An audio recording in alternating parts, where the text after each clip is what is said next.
In today's video, I want to show you guys around my little workspace I set up. Kind of got inspired by Steve Ramsey's idea of just working with the space you have. You don't necessarily need the garage or an actual dedicated workspace because that's expensive in today's world. So if you want to start building, you don't necessarily need everything, and especially with some of the woodworkers on here with the thousands and thousands of dollars of tools, you definitely don't need quite that much to get started. So hope you guys enjoy this.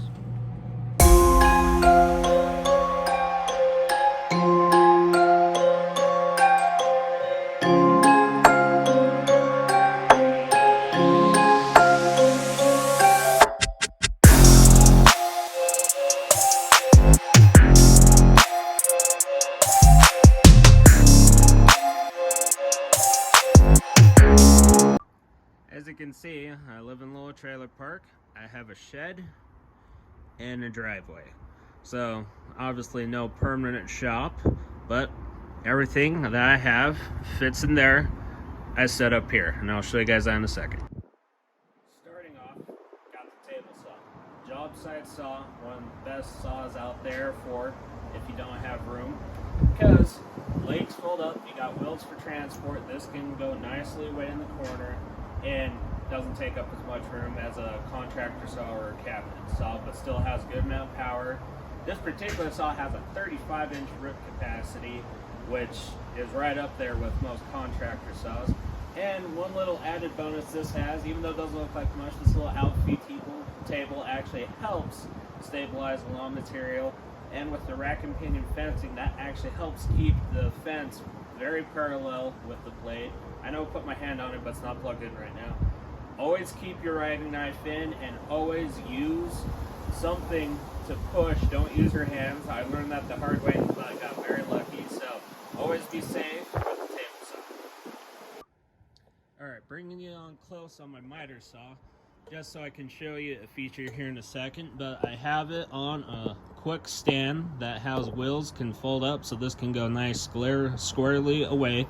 And as far as a miter saw goes, you actually only need as big as one as you need a cutting capacity for, and most saws can be tuned, but you want to fit one that fits your situation.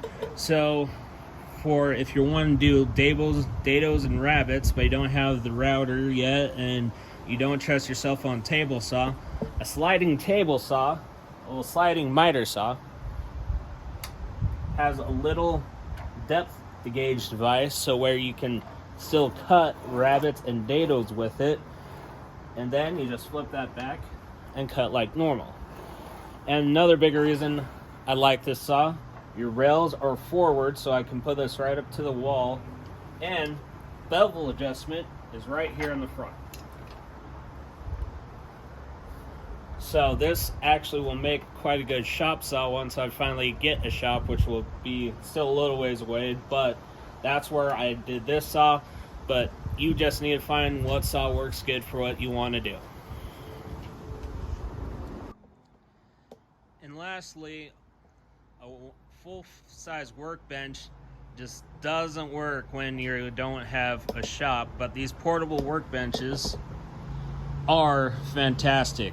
This one over here, since it doesn't have many features on it, I usually stain finish on this one just because doesn't really have anything else. It's more meant to be just a quick up and down table for work sites, but still is pretty good.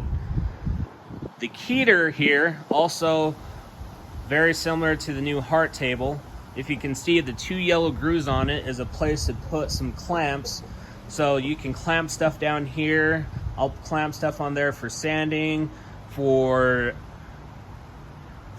doing biscuit joints, and doing some small assembly right here at this table.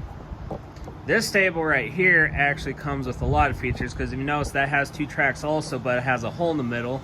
This one can be turned into a router table, and also if you have some 2x4s and didn't have the money for a miter saw stand, can be turned into a miter saw stand. So that is a particular good one to get. And I got a good deal on most of these, but a stacking tool set, so you can put all your tools in one place and don't have to worry about them trashing around, but I got everything in there from circular saw to different types of drills and just a lot of different hand tools in there. Do have a few other totes, but I'm not going to show in this video. But this is my little work area, and as I showed you guys, that all this stuff was in that little shed, so I now have an actual shop setup so I can do some projects on. Little bonus I decided to add in at last minute is I want to show you guys not just the woodworking stuff, but also my job right now. I'm a garage door service tech, and trades are a good paying job, but I also just want to show you my tool setup in the van to kind of show you what's available. So got, first off, the hand crate built myself because I wasn't quite sure of the quality. See the mounting plate, soft bags, ammo cans in this corner. Then over here got the crate, multiple boxes with some organizers. Got my tower light right underneath them, and nice little vacuum. So I mentioned Steve Ramsey at the beginning of the video. I'll make sure to drop a link to his page of Woodworking for Mere Mortals. It's a great page to check out if you want to start in woodworking. He's very skilled and knows how to explain it really well to a first timer, and he's not going to recommend anything expensive because he understands money can be tight. But just want to sign off. Hope my little video helps you think of a way to design up a shop for yourself, and I hope you like, share, and subscribe, and we'll see you next week because I'm pretty sure I'll have my first project video out. Thanks, bye.